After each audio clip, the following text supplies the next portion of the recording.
சொன்னீங்க அறுசுவைன்னு சொல்லி 6 சுவை சொன்னீங்க. ஆமா, இனிப்பு, புளிப்பு, கசப்பு, கார்ப்பு, துவர்ப்பு, கசப்பு. அப்ப நல்ல வாய்க்கு ருசியா இப்ப இருக்கக்கூடிய கெட்டின மனைவிகள் சாப்பாடு தராங்களா? தரலையா? அதே இது எங்க அம்மா தோசை சுட்டானா எத்தனை விதமான தோசை சுட்டா தெரியுமா? நல்ல பொடி தோசை சுட்டு விடுப்பா, அடை தோசை சுட்டு விடுப்பா, ரவை தோசை, கோதுமை தோசை, வெங்காய தோசை, முட்டை தோசை, இப்படி விதவிதமா தோசை சுட்டு. வாடா, என் பொண்டாட்டி எங்க அம்மா சுடாத தோசை எனக்கு சுட்டு தந்தாடா. என்ன தோசை? மாங்காய் தோசை சுட்டு தந்தா. தெரியுமாயா?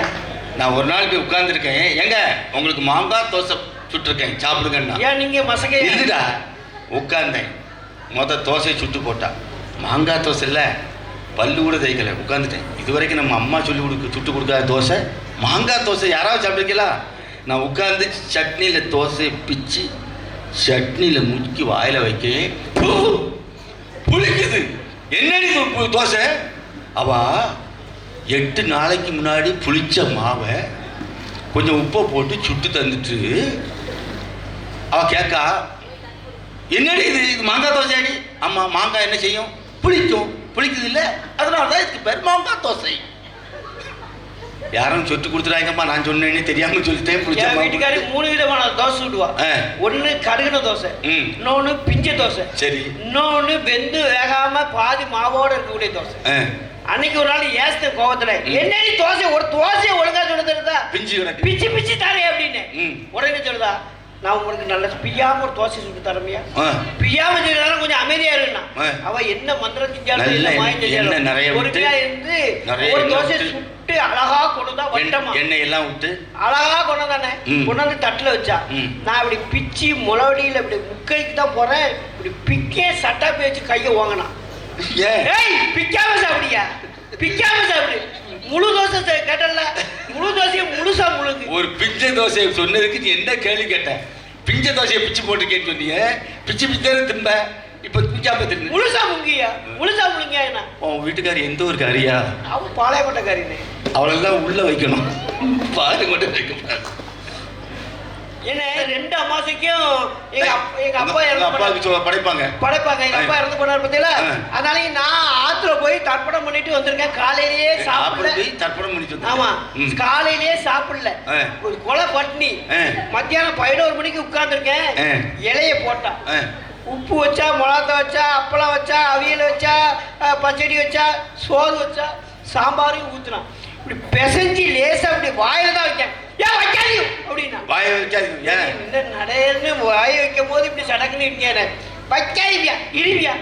என்ன காக்காய்க்கு சோறு வைக்கிறேன்னா?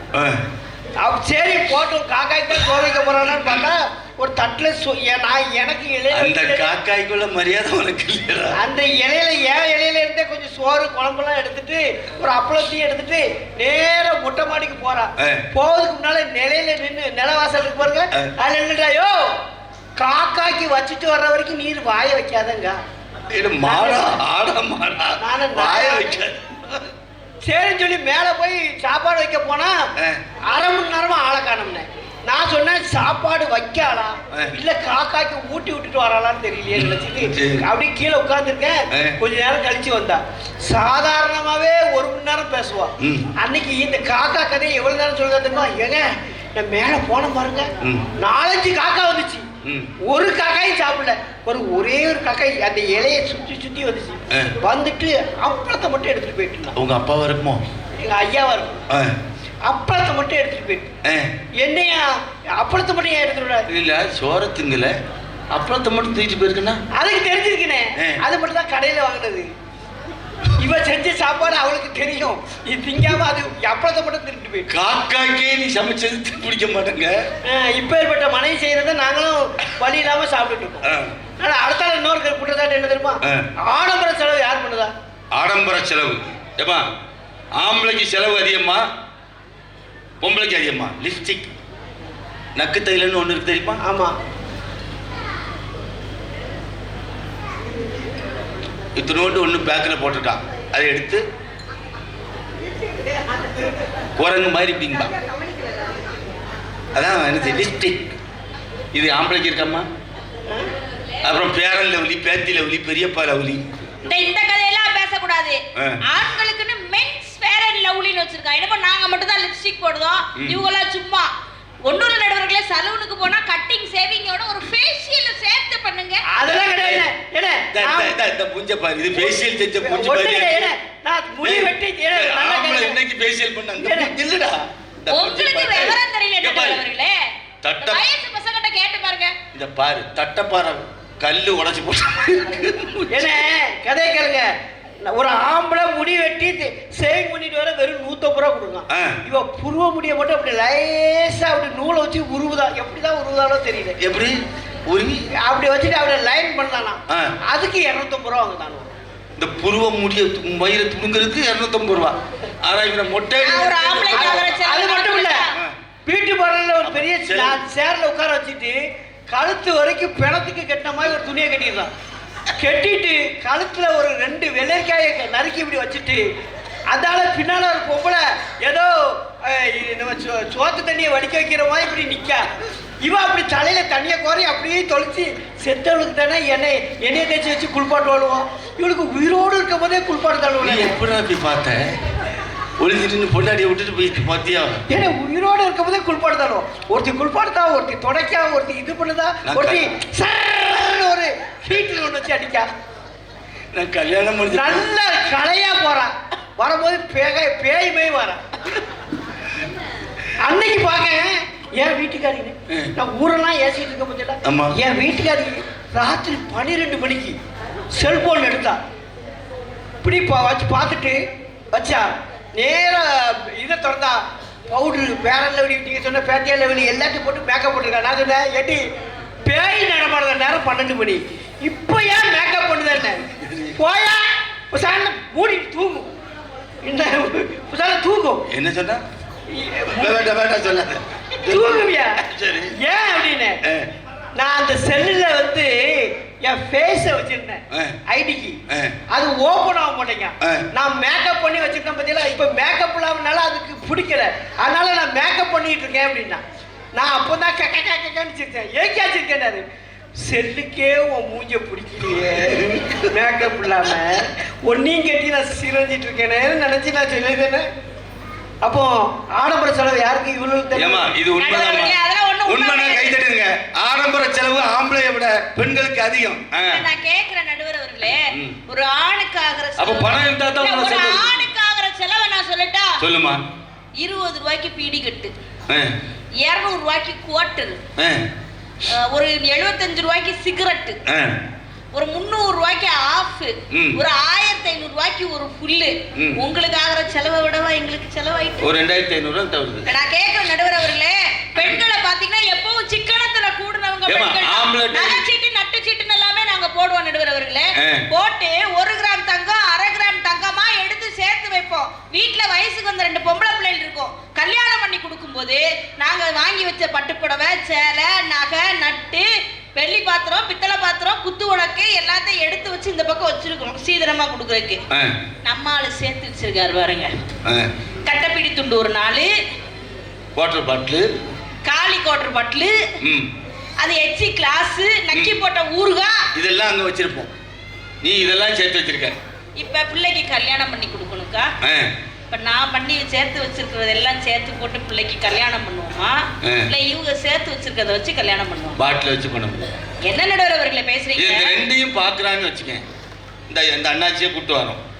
இங்க நகை நட்டு எல்லாம் வச்சிருக்கா. இங்க பாட்டில், டம்ளரு, குடிச்சிட்டு போன பீடி இதெல்லாம் இங்கே இருக்கு. அந்த ஆள் இந்த ரெண்டையும் பார்த்ததும் என்ன சொல்லுவார்? அவர் சார்பா நான் சொல்லுவேன். என்ன சொல்லுவார்? அண்ணாச்சி என்ன சொல்லுவோம் தெரியுமா? இவ வச்சிருக்க நகை நட்டு துட்டு பட்டு எல்லாத்தையும் பார்ப்பாரு. பார்த்துட்டு இங்க இருக்கக்கூடிய எச்சி கிளாஸ், ஊறுகாய், அந்த பீடி துண்டு எல்லாத்தையும் பார்த்துட்டு உடனே உங்களுக்கு வார்த்தை என்ன வார்த்தை தெரியுமா? எப்படி சேர்த்து சார் எவ்வளவு குடிச்சும் இவ்வளவு சேர்த்து வச்சிருக்காங்க. நான் நினைச்சது ஒண்ணு, நீ ஒண்ணு சொல்றீங்களா? இவ்வளவு அழிச்சும் இவ்வளவு சேர்த்து வச்சிருக்கேன். ஆனா உண்மையில என்ன சொல்லுவாரு? எவ்வளவு சிக்கனமா இருந்து பிள்ளைக்கு சேர்த்து வச்சிருக்காங்க. நான் நினைச்சது ஒண்ணு, நீ ஒண்ணு சொல்ற. என்னடா ஆனா பொம்பளைங்க எல்லாம் சிக்கனவாதிகள் நடுவர் அவர்களே. உண்மையை தான் சொல்றேன். எங்க அக்கா மட்டும் கேட்டு பாருங்க. அந்த வயசான சேர்ந்த பணத்தை சிக்கனமா செலவு பண்ண பக்குவமா அம்மா கையில கொடுத்து போடு செல்லக்கண்ணு. விருது பொள்ளாச்சி சந்தையிலே விருதுநகர் வியாபாரிக்கு செல்லக்கண்ணு, நீயும் வித்து போட்டு பணத்தை எண்ணு செல்லக்கண்ணு. விருதுநகர் வியாபாரிக்கு செல்லக்கண்ணு, நீயும் வித்து போட்டு பணத்தை எண்ணு செல்லக்கண்ணு. ஏன் விருதுநகர்காரன் கூக்க சொன்னா? ஏன் விருதுநகர்? ஏன்னா இந்த விருதுநகர் தான் உலகத்திலே இல்லாத விருதெல்லாம், உலகம் முழுதும் தேடினாலும் கிடைக்காத ஒரு விருதுவை பெருந்தலைவர் காமராஜருக்கு கொடுத்த ஊர் விருதுபட்டி. அதனால்தான் விருதுநகர் சொன்னா. ஏன்னா எப்படி காமராஜர் நேர்மையாக ஒழுக்கமாக வாழ்ந்தாரோ அதே போல விருதுநகர் வியாபாரியும் நியாயமான வியாபாரியாக இருப்பாரா. அதனால விருதுநகர் வியாபாரிக்கு செல்லக்கண்ணு, நீயும் வித்து போட்டு பணத்தை எண்ணு செல்லக்கண்ணு. சேர்த்த பணத்தை சிக்கனமா செலவு பண்ண பக்குவமா. இங்கதான் பாயிண்ட் வருது. சேர்த்த பணத்தை சிக்கனமா செலவு பண்ண பக்குவமா. இவன்கிட்டயா கொடுக்க சொன்னாரு? அம்மா கையில கொடுத்து போடு செல்லக்கண்ணு. யாருக்கு அம்மா கையில? அடுத்தவன்ட்டு அம்மாட்ட கொடுக்க கூடாது. உங்க அம்மா கையில கொடுத்து போடு செல்லக்கண்ணு. அவங்க 600 ஆக்கு வாங்க செல்லக்கண்ணு.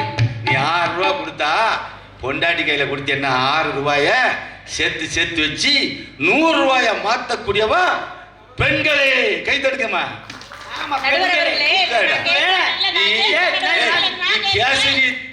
கேசரி அளவுக்கு அதிகமா தின்னு பொண்டாட்டியால சீரழிச்சவன். கேசரி சூப்பர் இருக்கா, உங்க ஐயா பொண்டாட்டி சூப்பர்னு சொல்றாடி கட்டி வச்சுட்டாங்க. அதுக்கு எல்லாத்தையும் விட போட முடியுமா?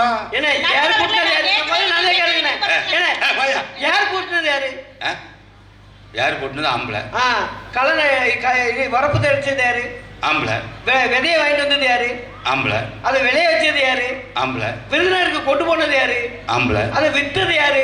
ஆம்பளை. இவ்வளவு நோவாம ஆம்பளை செய்யணும், நோவாம செஞ்ச ஆம்பளை ரூபாயை கொண்டது 10 நாள் இவ கையில கொடுக்கணும். இவன் 100 10 100 ஆக்குவாங்களாம். 10 சேலை 100 சேலை ஆக்குவான். யோசிக்க வேண்டியதெல்லாம் இருக்கு. ஆரங்கும் கண்ணாசன் எப்படி எழுந்தான்னு தெரியல. 6 சேலைய 100 சேலையா ஆக்கிடுவா. மனிதகாசி இருந்தாரா? கைத்தட்ட கொடுங்க அவருக்கு. நான் வாய்த்த வரையும் சொல்லிட்டேன். எங்க கண்ணாசன் பண்ணு. உங்க பேர் என்னையா? டேய் பார்த்து பேசுடா. நான் பாடலாசிரியர் பேரே சொல்ல மாட்டேன். சொல்லாத. இன்னொரு பாட்டு எழுதினாரு மருதகாசி விவசாயிக்காக. என்ன பாட்டு? விவசாயி விவசாயி கடவுள் என்னும் ஐயனார் கண்டெடுத்த தொழிலாளி. விவசாயி விவசாயி என்ன வளம் இல்லை இந்த திருநாட்டில், ஏன் கையை வேந்த வேண்டும் அழிநாட்டில். மருதகாசி எழுதினார்ல. இப்போ மருதகாசி இருந்தா அந்த பாட்டை எப்படி எழுதியிருப்பார்? சும்மா இருக்க, பேசாம குழப்பிடாருங்க. இப்போ அந்த மருதகாசி இருந்தா என்ன வளம் இல்லை இந்த திருநாட்டில், அதை எப்படி எழுதியிருப்பாரு?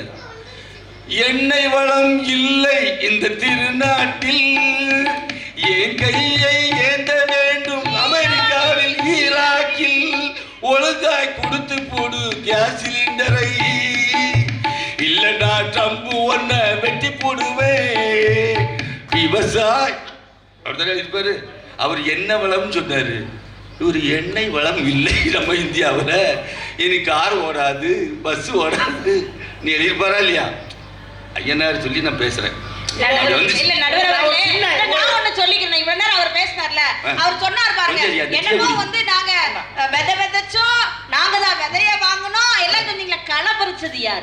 களை பறிச்சது யாருமா? பொம்பளைங்க. பொம்பளை. நாத்து நட்டது யாரு? பொம்பளை. நெல்ல கதிர அடிச்சோட சொலவுல வச்சு புடைச்சு எடுத்தது யாரு? எந்த காலத்துல இருக்கா? நீ அழுதியா சிரிச்சியாடா? எந்த காலத்துல இருக்கா? இப்ப எந்த பொம்பளையும் களை எடுக்கல. எந்த பொம்பளையும் மிஷின், எல்லாம் மிஷின். களை கொல்லின்னு விதைக்கும் போதே போட்டுதான். அப்ப களை கொல்லி வராது. நாத்து நடுறது மிஷின், அறுக்கிறது மிஷின். யாரும் வீசுறது கிடையாது, அதுவும் மிஷின். எல்லாமே மிஷின். அவர் பேச முடியாது. நீ அழுகிறியா சிரிக்கிறியா எனக்கு கண்டுபிடிக்க முடியலடா. இனிமேல் நீ சத்தம் போடும்போது நான் சிரிக்கிறேன் அப்படி சொல்லிட்டு சிரி. அந்த பாட்டு எழுதுனது யாரு? ஆம்பளை. அதனாலதான் பொம்பளை செஞ்ச வேலை தெரியல. அந்த பாட்டு எழுதும் போது களப்பறிக்கிறதுக்கு மிஷின் இருந்துச்சாயா? அப்ப இல்ல. நீங்க களப்பறிக்கிறதுக்கு அங்க நிக்கும் போது வீட்ல இருந்து பொம்பளை கஞ்சி சட்டி சுமந்துட்டு உங்களை தேடி வந்தோம். தாளையாம் பூ முடிச்சு தலையில கஞ்சி சுமந்துட்டு வருவா யாரு? சரோஜா தேவி. சரோஜா தேவி தானே? சரிதானையா? சிவாஜி கணேசன் நொண்டி கை, பாவ பிரிவினை. இப்படி கையை வச்சுட்டு அவர் வேலை செஞ்சுட்டு இருப்பார் நொண்டி கை வடி. இவ தலையில கஞ்சி கலையத்தை வச்சுட்டு டிங் டிங் டிங் டிங் டிங் டிங் டிங் டிங் டிங் டிங் தாளையாம் பூ முடிச்சு தடம் பார்த்து நடந்து நடந்து வாழை இலை போல வந்த பொன்னம்மா பொன்னம்மா ஏ வாசலுக்கு வாங்கி வந்தது என்னம்மா. சிவாஜி அலைகிறா குடிக்கிறானோ இல்லையோ, குடிகாரன்னா குடிகாரன்னு சொல்லக்கூடாது, கொஞ்சம் மரியாதையா சொல்லுங்க. எப்படி மாண்புமிகு குடிகாரன் அவர்களே, மதுப்பிரியர் அவர்களே. எப்படி சொல்லணும்? மதுப்பிரியர் அவர்களே. குடியார பையன் சொல்லக்கூடாது, அவள நாட்டுக்கு எவ்வளவு நல்லது. இப்போ இப்படி ஒரு வார்த்தை வந்திருக்காடா, மதுப்பிரியர் அவர்களே. மதுப்பிரியர் ஏமா நீ பேசும்போது மதுப்பிரியர்கள் அப்படி சொன்னா போதுமா? மாண்புமிகு அது உங்க சௌரியம். திரு மணி பிரியர்களை சொல்லுமா? மதுப்பிரியர் அவர்களே. நான் கேட்கண்டா, குடியார பயிர குடியாருன்னு சொல்லாம மதுப்பிரியருங்க. சரி. இப்போ ஒரு பொம்பளை பின்னாடியே ஒருத்தன் பொறுக்கி பய சுத்திட்டே அலையான், அவனை பொம்பளை பொறுக்கின்னு தானே சொல்லுவாங்க. அப்படி சொல்லக்கூடாது. பிறகு பொம்பளை பொறுக்கி அப்படின்னு சொல்லக்கூடாது. பெண் ஆர்வலர், தமிழ் ஆர்வலர் இருக்கா பார்த்தீங்களா, அதுவே பெண் ஆர்வலர். நான் போறோம்டா, நீயே திருப்பி சொல்லிட்டு வா. பாயிண்ட் பயில அந்த காலத்துல இருந்தே பொம்பளை பின்னாடி சுத்தினா பொறுக்கின்னு தானே சொல்லுவாங்க. பொறுக்கின்னு சொல்லக்கூடாது, பெண் ஆர்வலர். அது மேல ஆர்வத்துல போறான். இல்ல நான் எழுதி வச்சுக்கிறேன், என்னென்னலாம் எழுதி தொலைக்க வேண்டியிருக்கு. பெண் ஆர்வலர் முதல்ல ஒண்ணு சொன்னி, அதுக்கு என்ன குடியார மதுப்பிரியர் அவர்களே. மதுப்பிரியர் தலை எழுத்து. சரிடா, ரெண்டுக்கும் சொல்லிட்டேன். இப்போ கோயில் திருவிழாவில் ஒரு களவாணி பையன் நகையை திருடிட்டு ஓடிட்டான். ஆனால் களவாணி பையன் தானே சொல்லணும். அப்படி இல்லை, பொருள் ஆர்வலர். அவன் அந்த பொருள் மேல ஆசைப்படுறான். எப்படி சொல்லணும்? அப்போ அவன் ஓடி போயிட்டான்னா, பொருள் ஆர்வலர் அவர்களே தந்துட்டு போங்கள், பொருள் ஆர்வலர் அவர்களே கொடுத்துட்டு போங்க, அப்படியா கத்தணும்? இல்லை இப்போ பேப்பர்ல எல்லாம் போட்டிருக்காங்களடா, கொஞ்சம் காதை பொத்திக்குங்க, இது நீங்க கேட்காதுங்க. பேப்பர்ல தினமும் ஒண்ணு வருது, கள்ள தொடர்பினால் வெட்டி கொலை. அப்படிலாம் சொல்லக்கூடாது. அப்ப அது என்ன சொல்லக்கூடாது? முறைசாரா உறவு செய்தவர்.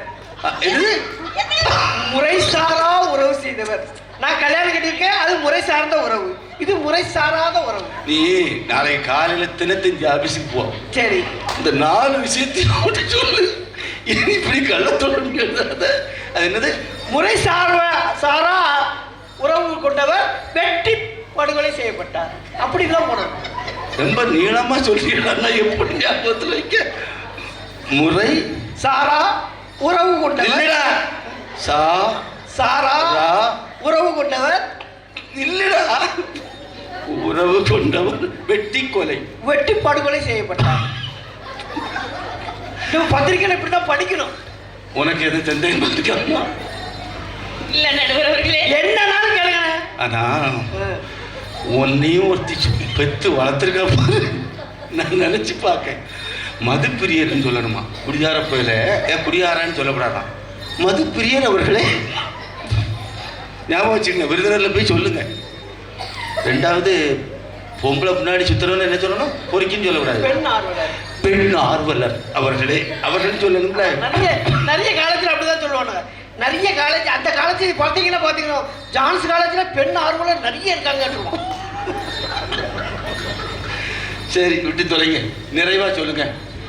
பணத்தினாலதான் கெடுதல் வருதுன்னு சொல்றியா? ஆமா நடுவர் அவர்களே, நீங்க சொன்னீங்க பாருங்க, இந்த பணம் அளவுக்கு மீறி போச்சுன்னா என்ன ஆகும்னு. மண்ணின் மீது மனிதனுக்கு ஆசை, மனிதன் மீது மண்ணுக்கு ஆசை. டிசம்பர்ல ஞாபகப்படுத்தாதம்மா, நான் தப்பிச்சு உயிர் தப்பிச்சு வந்த நாள் டிசம்பர் 11. எல்லா இடத்துலயும், இங்க மட்டும் இல்ல, சென்னை வரைக்கும் ஒரே வெள்ளக்காடா கிடந்துச்சு. அது சென்னையில எப்பமா அது தலைவிதி, அவங்களுக்கு அவ்வளவுதான், வெள்ளமா தான் வரும். வெள்ளமா கிடந்துச்சுல்ல, அப்ப வெள்ளமா இருக்கும்போது பெரிய பெரிய பணக்காரன் சொகுசா ஏசி போட்டு தூங்குனவன் கூட மொட்டை மாடியில போய் நின்னா நடுவர் அவர்களே, கீழே ஃபுல்லா தண்ணி. அவங்கிட்ட பைசா இல்லையா, கட்டுக்கட்டா பணம் இருக்கு, ஏடிஎம் கார்டு 4-5 இருக்கு, பேங்க் பேலன்ஸ் கோடி கணக்குல இருக்கு. இருந்தாலும் யாராவது மேல இருந்து ஒரு பால் பாக்கெட் போட்டுற மாட்டாங்களா, ஒரு சோத்து பொட்டலத்தை போட்டுற மாட்டாங்களான்னு மொட்டை மாடியில போய் கையேந்தி தானே நின்னோம். உங்க பணம் ஜெயிச்சதா நடுவர் அவர்களே? இல்ல ஒரு அம்மாவுக்கு வயிற்று வலி பிரசவம், நிறமாச கர்ப்பிணி அந்த பொண்ணு, மழை தண்ணியில அப்படியே நடந்து வர்றா, போட்டை கொண்டுட்டு போறாங்க. போகும்போது அந்த பொண்ணு ஒரு இந்து பெண்மணி நடந்து போறா, போட் வருது, ஒரு இஸ்லாமிய இளைஞன் நடுவர் அவர்களே வர்றான். வந்தவன் இந்த அம்மா நிறமாச கர்ப்பணமா இருக்குதுன்னு சொல்லி அந்த அம்மாவை அந்த போட்ல ஏத்தி ஆஸ்பத்திரிக்கு கொண்டுட்டு போய் சேர்க்கிறான்.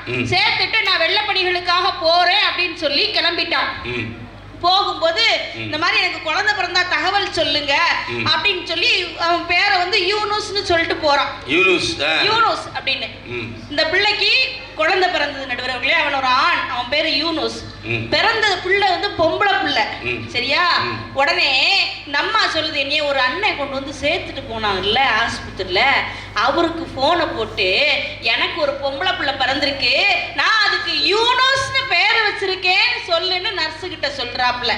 நர்ஸு போனை போட்டு அந்த இளைஞன்கிட்ட சொல்றாப்ல, இந்த மாதிரி நீங்க சேர்த்துட்டு போனீங்கல்ல ஒரு தங்கச்சிய, அந்த பிள்ளைக்கு பொம்பளை பிள்ளை பிறந்திருக்கு, யூனுஸ்னு பேர் வச்சிருக்கான்னு. உடனே அங்கே இருந்து அந்த இளைஞன் என்ன தெரியுமா சொன்னா, என்னுடைய சகோதரியிடம் போய் சொல்லு, தாய்மாமன் நான் இருக்கிறேன், யூனுஸுக்கான அனைத்தையும் நான் பார்த்துக் கொள்கிறேன்னு சொல்றான்னா உறவு நடுவர் அவர்களே. கை தட்டுங்க. முஸ்லிமான், இது உண்மை சம்பவம், சென்னையில் நடந்தது. ஒரு கர்ப்பிணி பெண்ணை உயிருக்கு போராடி இருக்கும் போது அந்த இளைஞன் தூக்கிட்டு போய் ஹாஸ்பிட்டல் சேர்த்தான். அங்கே பிரசவம் வந்தது, சேர்த்துக்கிட்டு உதவி செஞ்சாச்சுன்னு போயிட்டான். குழந்தைய பெற்ற அந்த தாய் அந்த பையன் எங்கேன்னு கேட்டா இவன் காணும் போயிட்டான். அவனுடைய பேர் என்னன்னு கேட்டா யூனுஸ்ன்னு சொன்ன உடனே தாம் பெற்ற பிள்ளைக்கு தாம் புருஷன் பேரையோ மாமனார் பேரை வைக்கல, அந்த குழந்தைக்கு உயிர் கொடுத்த அந்த இளைஞன் யூனுஸ்ங்கிற பேரை வச்சான்னா அந்த யூனுஸ் பணத்துக்காக வரல, அதுதான் பாசம், அதுதான் அது பெண்கள்கிட்ட இருந்தா வரும். அதுக்கு பேர் கொடுத்தா பத்தியா ஒண்ணு. குடும்பத்தில் குழப்பத்திற்கு பெரிதும் காரணம் யாரு? சொந்த பந்தமே. வக்கீல் காரணம் இல்லை, வக்கீல் அந்த குழப்பத்தை கட் பண்ணி விடுறதுக்கு வக்கீல் வேணும். ஆமாம், தீர்த்து வைக்கலையோ, ஆமாம் தீர்த்துருவல்ல. ஆம்பளை கண்ணீரை துடைப்பா, பொண்டாட்டியே தட்டி விட்டுருவா, அது வச்சுக்கோட வேலை. ஒரு கதை சொல்றேன், கதை இல்லை நிஜத்தை சொல்றேன். ஏரோப்ளேன் அமெரிக்காவிலேருந்து இந்தியாவுக்கு வருது. அதில் 4 பேர் பெரிய பணக்காரன் உட்காந்து வரான். ஒன்று ஜப்பான்காரன், ஒருத்தன் இந்தியாக்காரன், ஒருத்தன் சைனாக்காரன், ஒருத்தன் துபாய்க்காரன். 4 பேர் பிரயாணம் பண்ணிட்டு வரான். திடீர்னு அந்த விமான ஓட்டியிருக்கான் இல்லையா, அவன் சொல்கிறான், இன்னும் அரை மணி நேரத்துக்கு மேலே இன்ஜின் ஓடாதுன்னு நினைக்கிறேன், அநேகமாக நம்ம எல்லாரும் செத்தாலும் செத்துருவோம், விமானம் தரையில் விழுந்து நுறங்கினாலும் நுறங்கிடுவோம், முடிஞ்ச வரைக்கும் நான் முயற்சி பண்ணுறேன், எல்லாரும் அவங்க கடவுளை கும்பிட்டுருங்க அப்படின்னாரு. நம்ம இந்தியாவில் ஜப்பான்காரன் கடவுளை கும்பிட்டான். எப்படி கும்பிட்டான்? அண்டவா நான் செத்து போயிட்டா என் கம்பெனியை யார் பார்க்கறது? என் அம்மாவுக்கு தான் கம்பெனியை பற்றி ஆரம்பித்தான். சைனாக்காரன் பார்த்தான், ஐயோ நான் செத்து போயிட்டா என் வயற்காடெல்லாம் நிறைய இருக்க, சொத்து கணக்காக இருக்க, அந்த சொத்தை யார் பார்ப்பா? ஐயோன்னு சமயம் கும்பிட்டான். துபாய்க்காரன், ஐயோ 25 எண்ணெய் கிணறு இருக்க, இவ்வளோ எண்ணெய் கிணறு எனக்கு யார் பார்ப்பா? அவன் அழுதுருக்கான். இந்தியாக்காரன் யாரை கும்பிட்டான்னா, அது தமிழ்நாட்டில் உள்ள சென்னையில் உள்ள ஒரு ஆள் அர்ஜுனை ஐயனாரை கும்பிட்டுருக்கார். ஐயனாரே நான் செத்து போயிட்டேன்னா நான் பெற்று போட்டிருக்க 3 பொம்பளை பிள்ளைகளும் கல்யாணம் பண்ண முடியாமல் இருப்பேருமே, கஷ்டப்படுமே, அவங்கள காப்பாற்றணுமே, ஐயனாரே என்னை காப்பாற்றிடுன்னு கும்பிட்டுருக்கானா. இதை யார்கிட்ட சொன்னானா? பத்திரிகைக்காரன்கிட்ட சொல்லியிருக்கான். சாமியை சொன்னா, ஐயனாரை சொல்ல நான் எடுத்துக்கிட்டு சொன்னேன். அப்போது இந்திய நாட்டில் உள்ள எந்த ஒரு தகப்பனும் தன் பிள்ளைகளை விட பணம் தான் பெருசு, சொத்துக்கள் தான் பெருசுன்னு எந்த இந்திய நாட்டு தகப்பனும் நினைக்கவே மாட்டான்னா கை தட்டுங்க. தன் பிள்ளைக்காக தான் சேர்க்கிறான், பணத்துக்காக பணத்தை சேர்க்கல, பிள்ளைகளுக்காக. அதைத்தான் இவங்க வேற மாதிரி சொன்னாங்க. என்னொன்று சொல்கிறேன், விருதுநகரில் 2 பொம்பளைகளும் தெருவில் விளையாடிட்டு இருக்கு. உங்களுக்கு விருதுநகர் தரமா? உங்களுக்கா? ஒரு பொம்பளை பிள்ளைக்கு அப்பா ஃபாரின்ல இருக்காரு, எங்க? லண்டன்ல. இன்னொரு பொம்பளை பிள்ளைக்கு அப்பா விருதுநகரில் மளிகை கடை வச்சு வியாபாரம் பண்ணிட்டு இருக்காரு. தினமும் அப்பாவை பார்க்கலாம். இந்த ஃபாரின்ல உள்ள பிள்ளை இருக்க அப்பா சம்பாதிக்கிறார்ல கோடிக்கணக்கில், அந்த பிள்ளை சொல்லியிருக்கு இந்த பொம்பளை பிள்ளைகிட்ட, எடி சுந்தரி, எங்கள் அப்பா லண்டனில் இருக்காரு, எங்கள் அப்பா எனக்கு அனுப்பி கொடுத்த ரிமோட் காருக்கு, ரிமோட்டு இது என்னது ட்ரெயின் இருக்குது, செல்ஃபோன் இருக்குது, ஆப்பிள் செல்ஃபோன் இருக்குது, அது இருக்குது, இது இருக்குன்னு பெருமையாக பீத்திருக்கா. ஆனால் அந்த ஏழை பெண்ணு இருக்காளே, ஏழை தகப்பனுடைய பொண்ணு என்ன சொன்னாலாம், உங்கள்கிட்ட ரிமோட் இருக்கு, என் கூட எங்கள் அப்பாவே இருக்காருன்னு சொன்னா பார்த்தீங்களா, அதுதான் மிகப்பெரிய சொத்து. தட்டுக்கையா தட்டுக்க. பணப்பை பிடிச்சவனை உன்ன மாதிரி தானே இருந்தவன, உன்னெல்லாம் பணமா, பணம் இருந்தால் தான் பொண்டாடி மதிப்பாளாம். அவள் பொண்டாடி இல்லடா, பேய். பணம் இருந்தால் தான் மதிச்சா. உண்மையா இல்லையா? என்னன்னு சொல்கிறேன், ஒரு மகா முதல்ல தாயும் தகப்பனும் படிக்க வச்சு சென்னையில் ஐடி கம்பெனியில் சிடிஎஸ் நிறுவனத்தில் 1.5 லட்சம் ரூபா சம்பளத்தை வாங்கிட்டு முதல்ல வர்றா சிவகாசிக்கு வர்றா. சம்பளத்தை கொண்டு யார்கிட்ட கொடுக்கணும்? அப்பா முன் வீட்டில் உட்காந்து பேப்பர் படிச்சிருக்காரு. சம்பள கவரை யார்கிட்ட கொடுக்கணும்? அப்பாட்ட கொடுக்கணுமா அம்மாட்ட கொடுக்கணுமா? அப்பாட்ட கொடுக்கணும். அவள் பின்னாடி போய் அம்மாவை கட்டி அணைச்சி முத்தம் கொடுத்துட்டு அம்மா கையில் கவரை கொடுத்தா. முன்னாடி இருந்த அப்பா திரும்பி பார்க்குறாரு, பணத்தை எங்கே கொடுக்குறான்னு. உன்னை கஷ்டப்பட்டு உழைச்சி சம்பாதிச்சு இன்னைக்கு ரிட்டையர் ஆகி பென்ஷன் கூட இல்லாமல் இருக்கேன் நான் அப்பா, நீ வேலைக்கு போயிட்டு அந்த சம்பளத்தை உங்கள் அம்மாட்ட கொண்டு கொடுக்க இல்லையா? அப்படி மனசில் நினச்சிட்ருக்காரு. அம்மா சொல்கிறா, அந்த கவரை கொண்டு போய் உங்கள் அப்பாட்ட கொடு. அந்த ஆள் ஒரு மாதிரி முண்டக்கான மாதிரி முழிக்கான், போ அவர்கிட்ட கொடு. ஒரு மாதிரி திரும்பி பார்க்கான், சண்டைக்கு வருவான், போ கொண்டு கொடு. இல்லைம்மா உங்கள்கிட்ட தான்மா கொடுப்பேன். ஏண்டி அவர்கிட்ட கொடு, அவர் தாண்டி உனக்கு எல்லாம் படிக்க வச்சாரு, ஃபீஸ் கட்டினாரு, போ கொண்டு கொடு. இல்லைம்மா கொடுக்க மாட்டேன். ஏண்டி கொடுக்க மாட்டேன்? இல்லைம்மா 1ஆம் கிளாஸில் எல்கேஜியில் கேட்கும்போது 5000 ரூபா கேட்டாங்க, அப்பா தான் மோதிரத்தை அடகு வச்சு கொண்டு ஃபீஸ் கட்டினாருமா, அந்த ரூபாயை கொடுத்தாரு. அப்போ அப்பா கொடுக்கும்போது அப்பாவுடைய கை மேலே இருந்து, வாங்குகிற என் கை கீழே இருந்து. 5ஆம் கிளாஸ்லேருந்து 6ஆம் கிளாஸுக்கு போகும்போது ஃபீஸ் கட்டுறதுக்கு அப்பா தன்னுடைய பல்சர் பைக்கை அடகு வச்சுட்டு அந்த பணத்தை கொண்டு வந்தார், என்கிட்ட கொடுத்தாரு. அப்பாவுடைய கை இப்படி இருந்துமா, வாங்குகிற என் கை தாழ்ந்திருந்து, அப்பாவுடைய கை உயர்ந்திருந்து.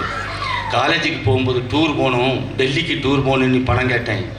ராத்திரியோடு ராத்திரியாக சிட்டாக்காரன்ட்ட போய் 10,000 ரூபா கடனை வாங்கிட்டு வந்து ராத்திரி 12 மணிக்கு என் கையில் கொண்டு கொடுத்தாருமா. அப்பாவுடைய கை உயர்ந்திருந்து, வாங்கின என் கை தாழ்ந்திருந்து. ஒவ்வொரு முறையும் அப்பா எனக்கு கொடுக்க அப்பாவுடைய கை உயர்ந்திருந்து, வாங்கின என் கை தாழ்ந்திருந்துமா. இன்னைக்கு நான் சம்பளம் வாங்கிட்டேன்னு அந்த பணத்தை கொண்டு என் தெய்வமான எங்கள் அப்பா கையில் நான் கொடுத்துட்டோம்னா எங்கள் அப்பா கை தாழ்ந்துடும். எங்கள் அப்பாவுடைய கை என்னைக்குமே உயர்ந்து தான் இருக்கணும், தாழ்ந்து போகக்கூடாதுமான்னு சொன்னா பாருங்க.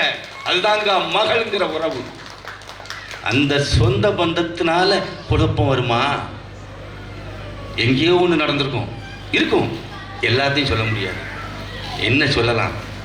ஒன்றே ஒன்றுங்க, இந்த ஐயனார் எப்போ ஒரு குடும்பத்தில் குழப்பம் இருக்காது தெரியுமா? 30 வருஷமாக நானும் ஒரு மனைவியோடு வாழ்கிறேன். எங்கள் தாத்தா சொல்லி கொடுத்தாரு ஒரு மந்திரம், வாழ்க்கை மந்திரம். சொல்லட்டா? கணவனும் மனைவியும்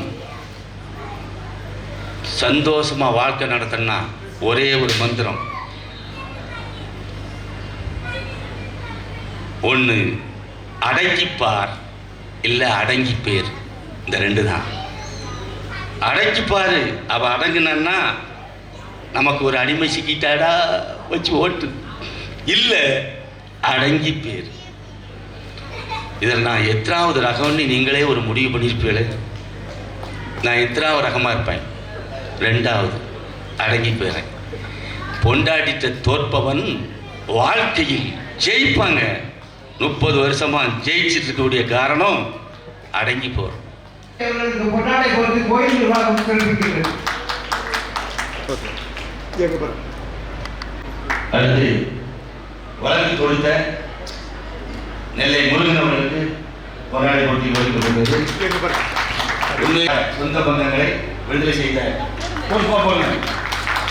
சாந்தா அவர்களுக்கு பொன்னாடை போட்டப்பட்டது. அடுத்து என்ன பாட்டு பாடின கமலை அவர்களுக்கு மனப்பூர்வமாக வாழ்த்தி பொன்னாடை போட்டப்பட்டது. ஒளிவரி அமைத்த